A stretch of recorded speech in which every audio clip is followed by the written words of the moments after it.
नमस्ते मित्रांनो, 1987 साली बिस्लरीची पाण्याची बॉटल आली। बिस्लरीच्या पाण्याची बॉटलची किंमत होती त्यावेळी 12 रुपये आणि ज्यावेळी त्यांनी विक्रीला काढली त्यावेळी भारतामध्ये सगळी लोक त्या कंपनीकडून हसत होते।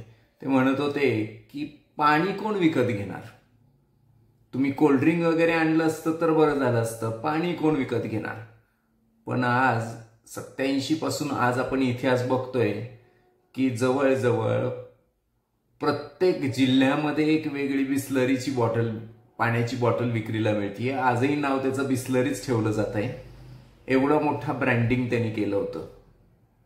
सेम थिंग 92 साली पहिल्यांदा म्युच्युअल फंडाची चांगली सुरुवात झाली आणि तेव्हापासून आजपर्यंत त्यावेळी ज्यावेळी म्युच्युअल फंड विक्रीला येत होते, विकत होते, त्यावेळी लोक म्हणायची की एफडी सोडून हे कोण घेणार, नॉन गॅरंटेड, एफडी गॅरंटेड मिळतीये रिटर्न, तर मग हे का घेणार।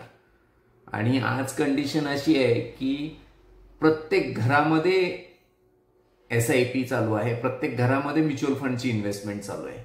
जर तुमची झाली नसेल तर तुम्ही मागे पडचाल, हे लक्षात घ्या नक्की। हर घर एसआयपी हे घडणार आहे आता इथनं पुढच्या 5 ते 7 वर्षात, पण ज्यावेळी ते घडेल त्यावेळी त्यातनं बेनिफिट खूप जास्त नाही मिळणार। त्यामुळे आत्ताच थोडीशी जबाबदारी घ्या आणि एक एसआयपी नक्की चालू करा। थँक्यू।